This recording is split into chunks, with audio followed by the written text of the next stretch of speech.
I Know Why the Caged Bird Sings by Maya Angelou.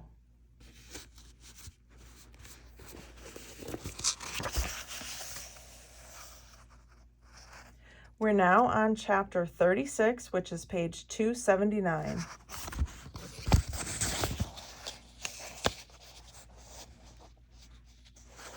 The world had ended, and I was the only person who knew it. People walked along the streets as if the pavements hadn't all crumbled beneath their feet.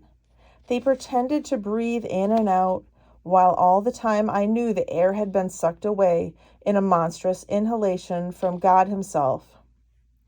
I alone was suffocating in the nightmare.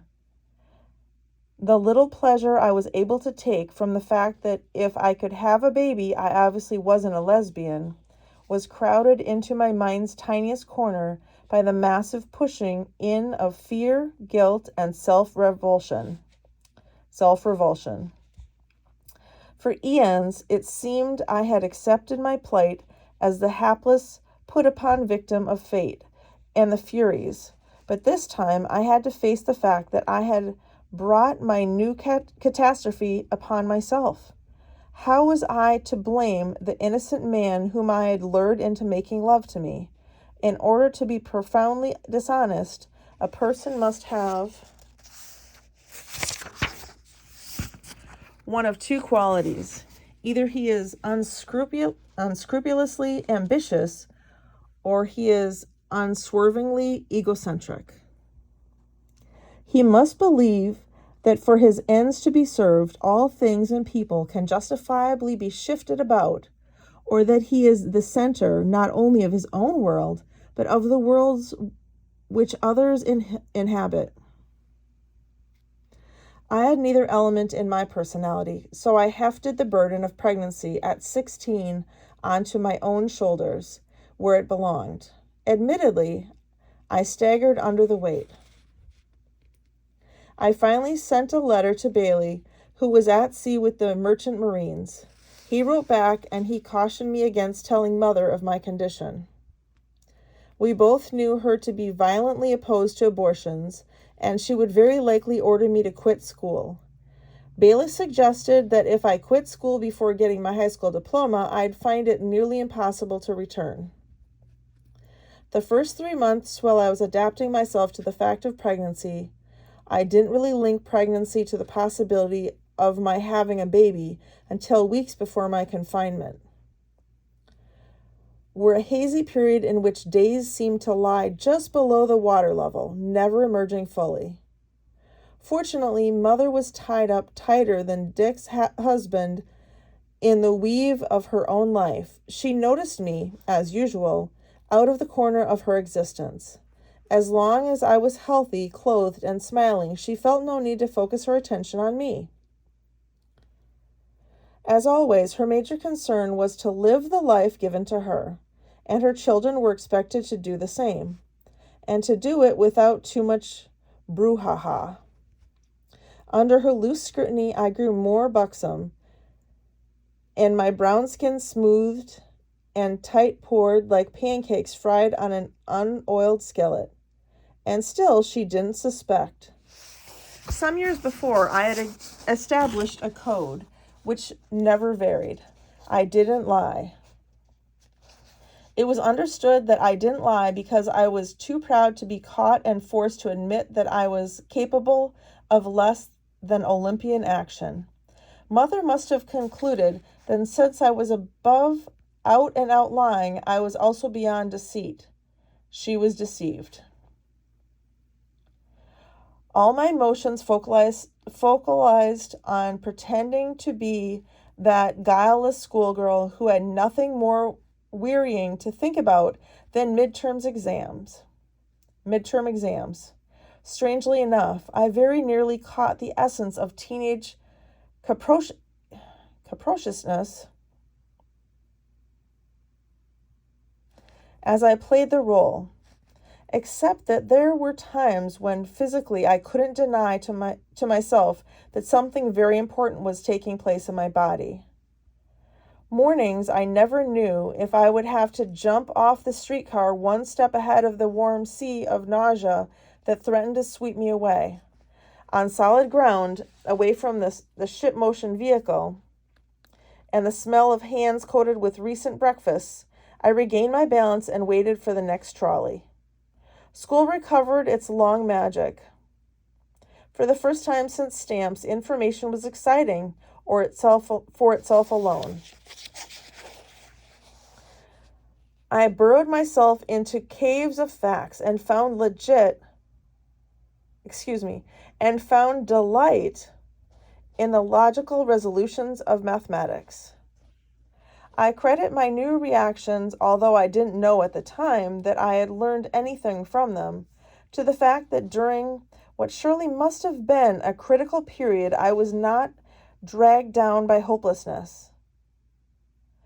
Life had a conveyor belt quality. It went on unpursued and unpursuing, and my only thought was to remain erect, and kept my secret along with my balance. Midway along to delivery, Bailey came home and brought me a spun silver bracelet from South America. Thomas Wolfe's Look Homeward, Angel, and a slew of new dirty jokes. As my 6th month approached, Mother left San Francisco for Alaska. She was to open a nightclub and planned to stay 3 or 4 months until it got on its feet. Daddy Clydell was to look after me, but I was more or less left on my own recognizance and under the unsteady gaze of our lady roomers. Mother left the city amid a happy and cheerful send-off party. After all, how many Negroes were in Alaska? And I felt treacherous allowing her to go without informing her that she was soon to be a grandmother. 2 days after V-Day, I stood with the San Francisco summer school class at Mission High School and received my diploma. That evening, in the bosom of the now dear family home, I recoiled my fearful secret. That evening, in the bosom of the now dear family home, I uncoiled my fearful secret and, in a brave gesture, left a note on Daddy Clydell's bed. It read, "Dear parents, I am sorry to bring this disgrace on the family, but I am pregnant. Marguerite." The confusion that ensued when I explained to my stepfather that I expected to deliver the baby in 3 weeks, more or less, was reminiscent of a Molière comedy, except that it was funny only years later. Daddy Clydell told Mother that I was 3 weeks gone. Mother, regarding me as a woman for the first time, said indignantly, "She's more than any 3 weeks." They both accepted the fact that I was further along than they had first been told, but found it nearly impossible to believe that I had carried a baby 8 months and 1 week without their being any the wiser. Mother asked, "Who is the boy?" I told her. She recalled him faintly. "Do you want to marry him?" "No." "Does he want to marry you?" The father had stopped speaking to me during my 4th month. "No." "Well, that's that. No use ruining 3 lives." There was no overt or subtle condemnation. She was Vivian Baxter Jackson, hoping for the best, prepared for the worst, and unsurprised by anything in between. Daddy Clydell assured me that I had nothing to worry about, that women been getting pregnant ever since Eve ate the apple. He sent one of his waitresses to I. Magnan's to buy maternity dresses for me. For the next 2 weeks, I whirled around the city, going to doctors, taking vitamin shots and pills, buying clothes for the baby, and except for the rare moments alone, enjoying the imminent blessed event. After a short labor and without too much pain, I decided that the pain of delivery was overrated. My son was born. Just as gratefulness was confused in my mind with love, So possession became mixed up with motherhood. I had a baby. He was beautiful and mine, totally mine. No one had bought him for me. No one had helped me endure the sickly gray months. I had had help in the child's conception, but no one could deny that I had had an immaculate pregnancy. Totally my possession, and I was afraid to touch him. Home from the hospital, I sat for hours by his bassinet and absorbed his mysterious perfection. His extremities were so dainty that they appeared unfinished. Mother handled him easily with the casual confidence of a baby nurse, but I dreaded being forced to change his diapers. Wasn't I famous for awkwardness? Suppose I let him slip or put my fingers in that throbbing pulse on the top of his head. Mother came to my bed one night, bringing me my 3-week-old baby. She pulled the cover back and told me to get up and hold him while she put rubber sheets on my bed. She explained that he was going to sleep with me. I begged in vain. I was sure to roll over and crush out his life or break those fragile bones. She wouldn't hear of it, and within minutes, the pretty golden baby was lying on his back in the center of my bed, laughing at me. I lay on the edge of the bed, stiff with fear, and vowed not to sleep all night long. But the eat-sleep routine I had begun in the hospital and kept up under Mother's dictatorial command got the better of me. I dropped off. My shoulder was shaken gently. Mother whispered, "Maya, wake up, but don't move." I knew immediately that the awakening had to do with the baby. I tensed. I'm awake. She turned the light on and said, "Look at the baby." My fears were so powerful, I couldn't move to look at the center of the bed. She said again, "Look at the baby." I didn't hear sadness in her voice, and that helped me to break the bonds of terror. The baby was no longer in the center of the bed. At first I thought he had moved, but after closer investigation, I found that I was lying on my stomach with my arm bent at a right angle. Under the tent of blanket, which was pulled by my elbow and forearm, the baby slept, touching my side. Mother whispered, "See? You don't have to think about doing the right thing.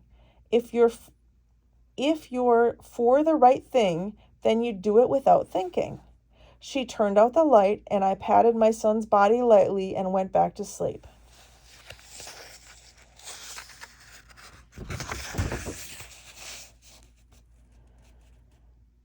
The next pages are reading group questions for topics for discussion.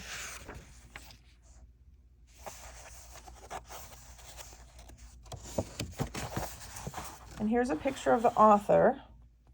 And it says, Maya Angelou was raised in Stamps, Arkansas. In addition to her best-selling autobiographies, including I Know Why the Caged Bird Sings and The Heart of a Woman, she wrote numerous volumes of poetry, among them Phenomenal Woman and Still I Rise, On the Pulse of Morning, and Mother. Maya Angelou died in 2014.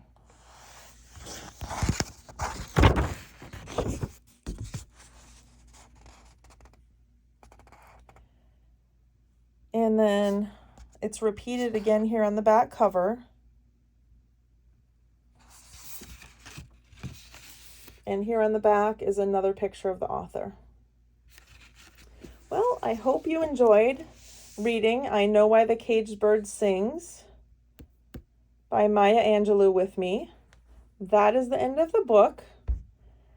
And whether you're reading this for pleasure or as a school assignment, I hope everything goes well.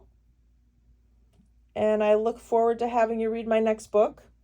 If you like listening to my videos, please subscribe to my channel on YouTube and have a great day. Thanks a lot. Bye-bye.